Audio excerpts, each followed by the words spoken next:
Hello, welcome to Cinema Savvy, and welcome back to a brand new movie review. I am Chris, joined once again with George, and today, this is the one we've been waiting for quite a long time. This isn't just any run-of-the-mill movie. This is the ninth movie by Quentin Tarantino, and when you're throwing a name around like Tarantino, you know you're in for an absolute treat. An absolutely unpredictable movie beginning to end. That's what we're going to be talking about today. So, I mean, I've already said it. It's the ninth film, but this is a good opportunity as any to big up a show that we've had in mind for quite a long time. It's kind of a concept that we've done before regarding Spielberg as a director. So, George, if you want to explain what we've got in the pipeline and hopefully in the next coming weeks. Yeah, so I forgot the name of the one we called our Spielberg video, so my apologies. But I think it was Ready Player One came out. We did a really cool, very not niche video, but we kind of looked at his career. It's not something we've ever done. The retrospective, I think, wasn't it? Did we call it? That will be it. So this will be Tarantino retrospective. Now, with the Spielberg one, we kind of looked at his overall career. Obviously, you've got 40 years of great films. We haven't seen all of them, but that was a really fun video. It's something we've not done as a channel. And it was by far one of the, not to say the most interesting things, I love what we do, but definitely something very new that we think is something that would work on a very, not rare basis, but it needs to be the right, you can't do a retrospective on, say, I was going to say Denis Villeneuve, but you probably could at this point. Anyway, it's not something you can do for everyone, let's be honest. And we both kind of said, I think when we did that, Tarantino one for Hollywood would be bloody great. The time is right to do it now. Yeah, I mean, he's got a film out. It's the ninth one. It's not really hard to look at the other nine either. Very selected filmography. And he's got such a legacy and his influence on cinema. I'm trying not to start I already thought I was doing this video. But it's going to be good fun. We have a date for it. Well, sorry, we don't have a date for it. It will be in the coming weeks. So we're kind of slowly rewatching our Tarantino films. Obviously, as each film goes by, another 20 minutes is added on to the runtimes these days. So when we get to Hateful Eight, that's going to be real good fun. But that is something that we are looking forward to, and we want to kind of advertise. And on social media, you will see some posts about it coming soon, and we are looking forward to it. So it's going to be on our Facebook, which is facebook.com/cinemasavvy. It's going to be on Twitter @cinema_savvy, and on Instagram @cinema_savvy. So keep an eye on there. We've got some new social media updates coming, and we should have a channel update video for you at some point this week, I'm hoping. So we should be able to obviously go over a little more detail and some other stuff coming up. But this is going to be our review of Once Upon a Time in ... Hollywood. Yeah, I always keep wanting to say Once Upon a Time in America. I feel like there's been a whole bunch of films with that name, but it's very, very accurate with regards to sort of the end of the movie, which we're not going to give away until the very end of this review. So don't worry about any spoilers until we get to that point. We've got Brinsley in the comments. Thank you for joining us. You haven't missed much. We've literally just started. So we're about to get into the review right now. So this is kind of an awkward thing. This is the plot for Once Upon a Time in Hollywood, and I do use that term very, very loosely. So the plot is a faded television actor and his stunt double strive to achieve fame and success in the film industry during the final years of Hollywood's golden age in 1969 Los Angeles. So as it says right there, it's almost turn of the decade. This is clearly an age of film, a year of film, a decade of film that Tarantino is incredibly passionate about, and that more or less bleeds through in every single frame of this movie. It seems like this film can't even go 5 minutes without reminding you of some pop culture thing that happened in the 60s, which, you know, to some people, your average moviegoer, this will not be for you. This is a very, very niche film. It's not your classic. First off, I do want to say, it's so nice to get back to the cinema and see an actual movie that isn't like a superhero film or a Star Wars film or a Disney live action remake or anything owned by Disney at this point. It was just an actual movie. And I mean, it's Tarantino, so you just look at his direction in this film, and he's an absolute he's a genius. Every single shot is just flawless. The cinematography, I would say, in this movie particularly, is definitely among one of his best. And it really does immerse you into the 1960s. Like, you get some films come out, some TV shows where, you know, it feels like even Stranger Things up to a point. I know it's set in the 80s, but it doesn't feel like it's set in the 80s. It feels like, well, what it is, like 2019 trying to recreate what the 80s would be like. It doesn't feel very genuine. This feels completely lived in of that period. And that definitely helps you, sort of sweeps you up into the world that this movie's set in.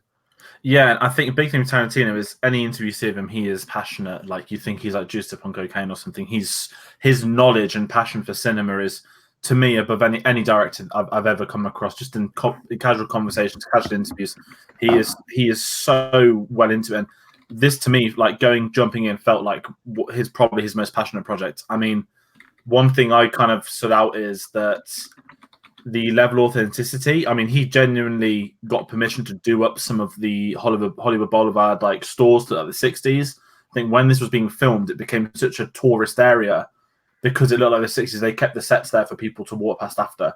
It's not Star Wars. You're not going to get spoilers on a set. They're just designed to like the 60s, and every detail, like from like mise en scene to the cars to the performances, it felt so 60s. It felt great. It was really nice to go into another era. And your Stranger Things comparison is a good point because I love Stranger Things, but it's that very typical how cool is the 80s thing. Whereas this is like, let's genuinely take you back to the 60s.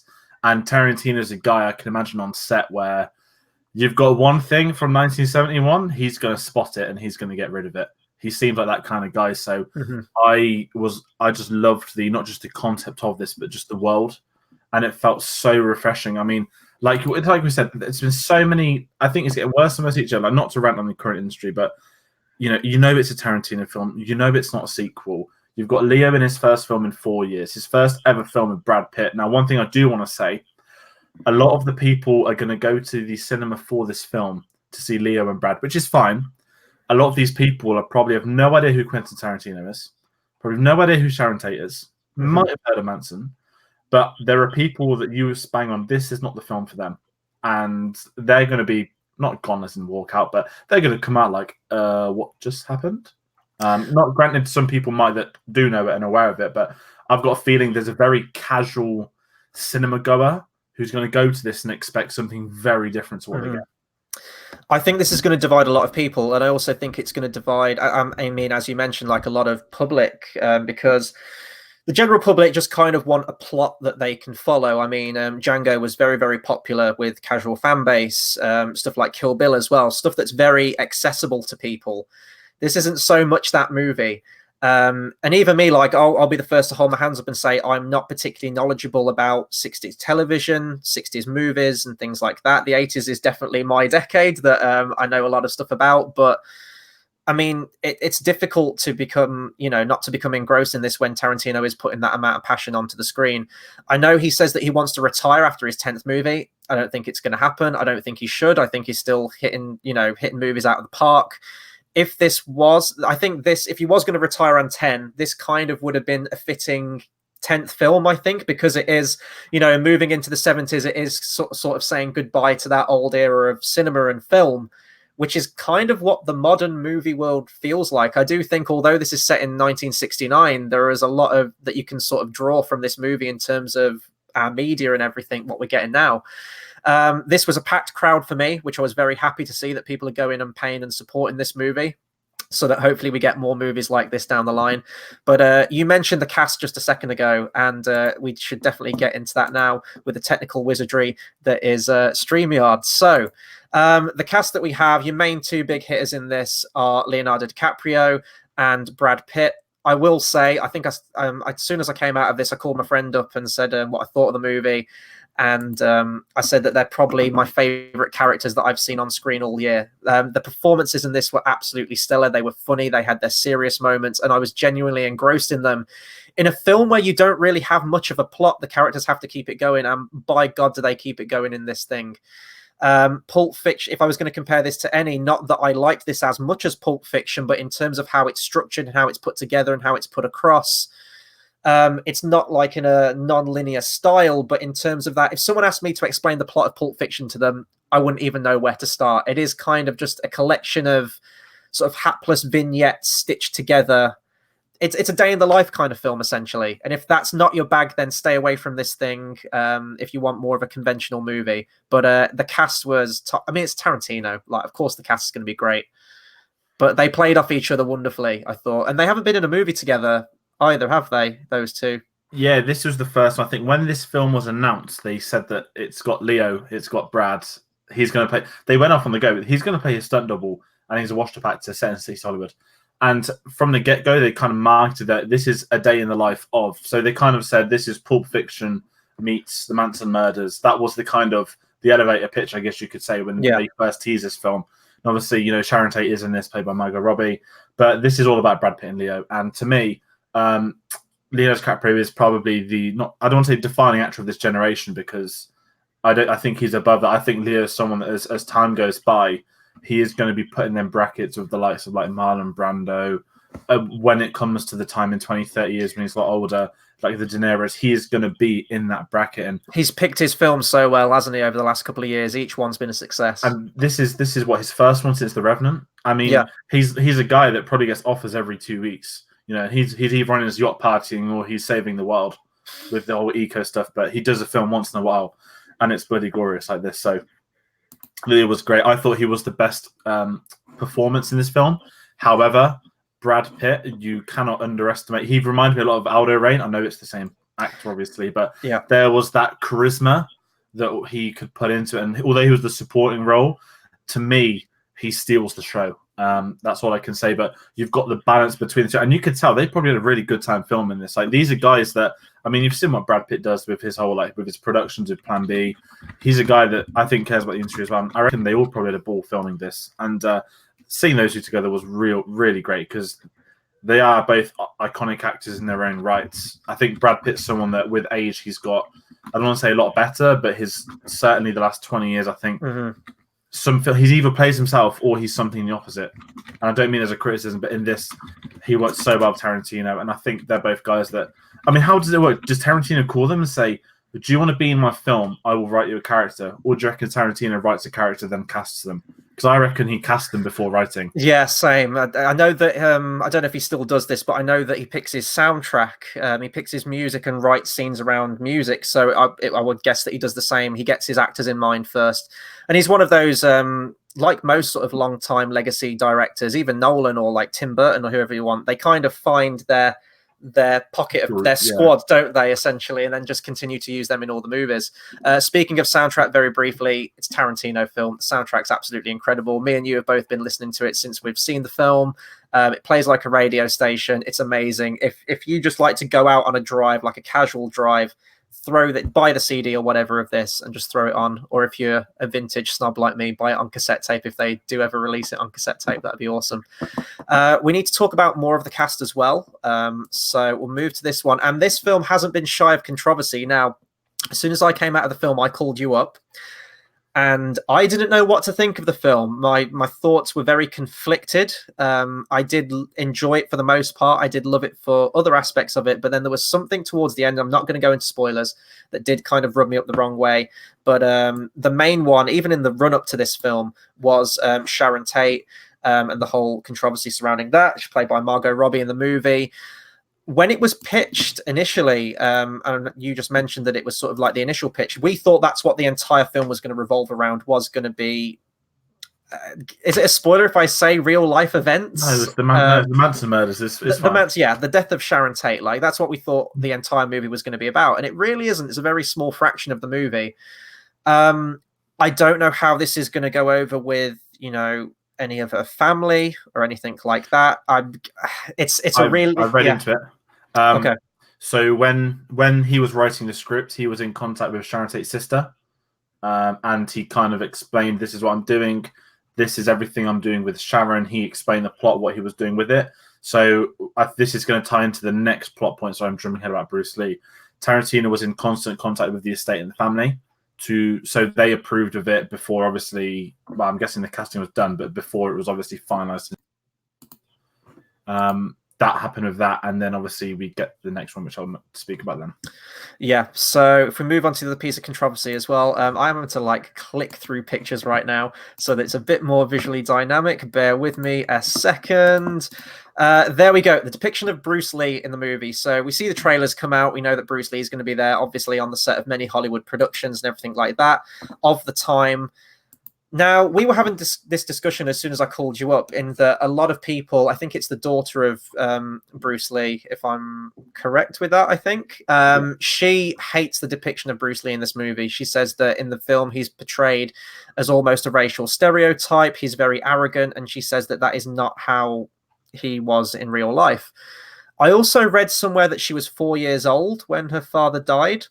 So, I mean, I can't get into this, but I don't know what the cognitive memory capacity is of a 4-year-old at the time, to all the ins and outs of what happened on set and everything like that.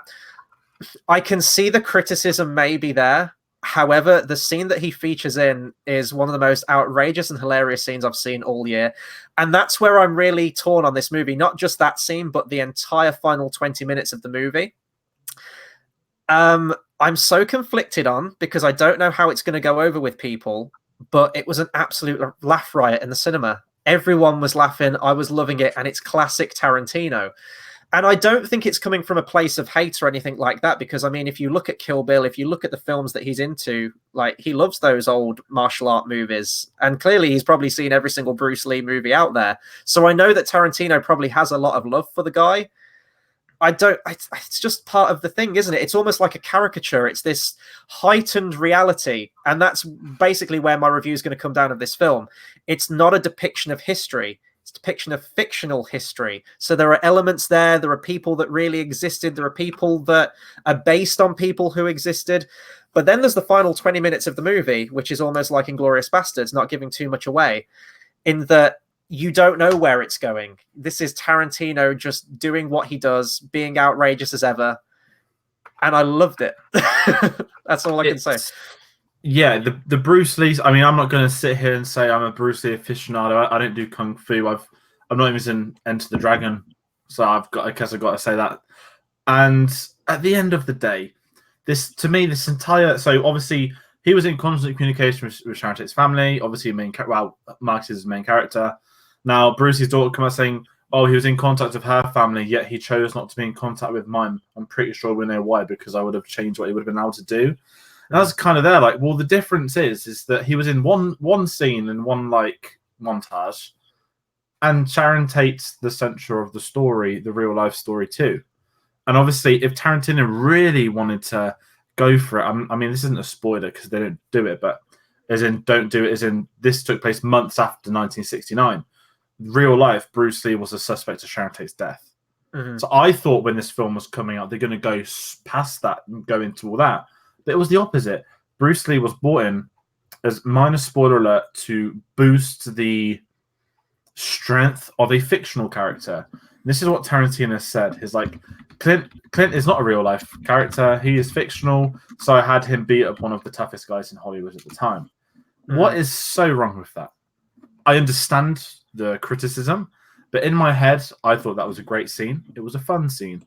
And it's not the best scene in the film because, as you said too, the last 20 minutes is probably, I mean, and I know this is the wrong review, but Endgame had maybe my best 4 minutes of cinema this year, but this kind of had maybe the best 20 minutes of cinema this year. Yeah, that's as much as I'm going to say at this point. But if I'm comparing it to that 4 minutes in Endgame, yeah, do you see where I'm coming from? Yeah, absolutely. And I know we're going to wrap this review up very, very soon. We're going to try and shorten these down a little bit now.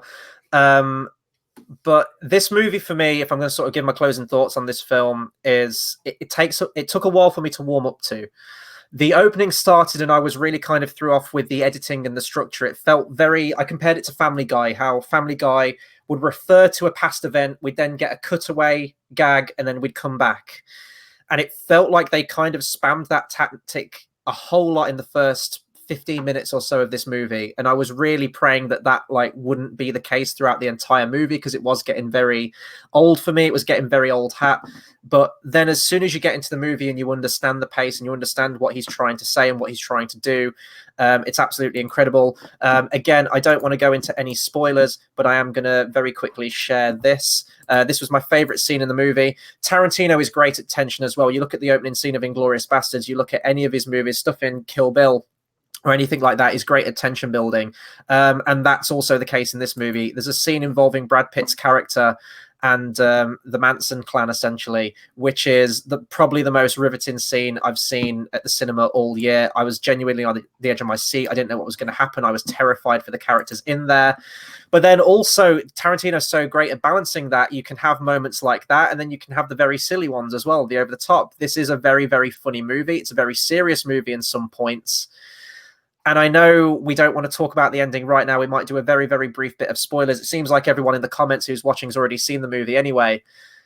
At the very end, I was very torn on the ending, what he chose to do with the ending. On reflection, I think that's genius because that's kind of the whole point of the movie, isn't it? Even the title in itself, Once Upon a Time in Hollywood, it's like a storybook. It's like a fantasy almost. I guess I can just leave it at that. And that's what it does feel like. It feels a fantasy in the heightened sense of reality of the film, and also a sort of picking up like an old storybook of this is a tale from way back when kind of thing, which is essentially what the whole movie is about. So in that way, when I broke it down that way and I kind of analyzed it in my head and thought about it more, it is genius and it's another masterpiece. Now, would I rank this as highly as the likes of Reservoir Dogs, Pulp Fiction, Kill Bill, Inglourious Bastards? Probably not, in all honesty. And I mean, I know I've only seen this film once. I do need to see this movie again to give it a fair shot. And I probably will go and see it again before we do our retrospective on the filmography of Quentin Tarantino. Right now, it wouldn't be in like my top 3, probably wouldn't be in my top 5. But I had a great time at the cinema, and it has rekindled my interest in cinema again, in films like this. And I'm glad we're still getting films like this. Even Brinsley earlier, if I can find his comment very quickly before we round off. I can't find his comment now. He says that he's going back and he's rewatching. Here we go. Brinsley wrote, I'm rewatching older Tarantino movies after seeing this. I'm doing exactly the same thing. I've got Reservoir Dogs on pause downstairs and I'm halfway through it and I'm loving it. So I would absolutely recommend this movie. Go and see it, but be warned. It's not your conventional movie, and just go in with that in mind. You know, it's going to be a day in the life of 1960s Hollywood. There's going to be a lot of reference to old pop culture. If you're a Tarantino fan already, you kind of know what you're getting in for. Go and watch it. It's an awesome film. Yeah, I kind of echo that. It's ranking wise, it's very soon. I'd say it's 4th or 5th for mine. I'm going to try and see it again. As same thing, I'm going for the other ones. I saw Django Unchained. I need to get the willpower to watch Hateful Eight. I've only seen it once. Hopefully, opinions have changed in the 4 years, and it was just a joy to watch. I mean, we don't really. It reminded me of anyone seen Hail Caesar. You've got a little bit of that vibe that this is how cinema was. This is, to me, I think a fundamental about this film is the first 2 hours is the most restricted I've ever seen Tarantino. That's kind of Tarantino's love letter to cinema. And then the last 20 minutes is Tarantino kicking down the door saying, well, it's still a Tarantino film after all. So that's the kind of oblivious way of talking about the film. And I had a really good time with it. Some people struggle, which is fine, but I thought the writing was on point, as it always was. My only issue is some of the editing you kind of mentioned as well, the sort of Family Guy things. Brinsley again put the first 45 minutes is a little wonky pacing wise. I'd inclined to agree with that a little bit. Yeah, I think it's kind of, everyone always says it. Obviously, when Sally Manke passed away, you noticed, you know, how not how, like, I don't want to criticize the editing because he's still doing one after, but you noticed the difference of Sally Manke, and Tarantino's very vocal, and she was a very big part of his early career. So you can still see that. And obviously his films have got longer since, which doesn't also help. But I think the editing was slightly off, but once you get to the bits at the end and the whole foreshadowing, everything, even the little vignettes. I mean, we'll do this. The vignettes at the beginning in the trailer when he's got the flamethrower with the Nazi film, a bit like Inglourious Bastards, seeing the small films within the film. I would like to see if there's any more film if there's going to get released. I read that for the cinema he owns in LA, that he's actually filmed an episode of Bounty Hunt, is it called? He's actually recorded like one episode, and that's being shown before he shows his film at these cinemas, which is pretty radical, to be fair. So overall, I'd say I have really good time with this. I think it's a film I think will grow with impact as time goes by, as viewings sort of increase. And I think right now this is probably my film of the year so far, and I'm definitely intrigued to see what it's like on a rewatch and given it the right amount of time between seeing it again rather than rushing. So it was definitely filmed by the Sing, and I can't wait for the video where we'll go through it in a lot more detail. By the time we've seen it, hopefully we can get Tate on, but we'll be able to talk about it in more detail. And obviously we're going through his entire filmography, so anyone that wants to check that out, do the same thing we're doing, try and check out some old films. If there's any Tarantino films you're not included on, I'm not going to lie, never seen Death Proof, got to watch it. So it's going to be fun. Yeah, I mean, there's the ones that you've only seen once, like for me, Death Proof or Hateful Eight. So it's going to be fun going back and, you know, I'm going to be watching the ones that I've seen many, many times. I'm also going to be watching the ones that I've only seen once or twice. So that's going to be good. And we won't be restricted by time to that one. So God knows how long that stream is going to be. It's going to be immense. We're going to talk about this and indeed all of his other films in much more detail. Final comment I wanted to bring up. We had a comment from Ryan O'Toole, if it lets me show that. There we go. Love this movie. Can't wait to see it again soon. And I'm curious to see how much Oscar love it will get. This is definitely going to get a Best Picture nomination. You know, editing, sound, everything. It's going to all be in there. And I can't wait for it. Hollywood, I mean, I know we're trying to trim up time, but Hollywood loves films about Hollywood. There is no denying that. They love Tarantino. They've never had the balls to put him up for Best Director. I still don't think they would for this one. But I would happily bet right now Leo will get nominated for Best Actor. Brad Pitt will just get nominated for Supporting Actor. It will get nominated for cinematography, costumes, set designs, editing, scripts. It's going to get a lot of nominations. Right now, I can't say it's going to win anything. Mm-hmm. But I could imagine at least seven nominations minimum for this one. Definitely. We need to round up anyway, guys. If you want to see us talk more about this movie, go onto our social media pages. Check us on Facebook, Twitter, and Instagram. You'll find times when we know what's happening, and join us for some more Tarantino discussion. It sounds like everyone's already doing the homework already and rewatching all of his movies, which is great. Thank you to everyone that's joined us on the stream and commented all the way through. You guys are awesome. And until the next video, we'll see you guys next time. Thanks for watching.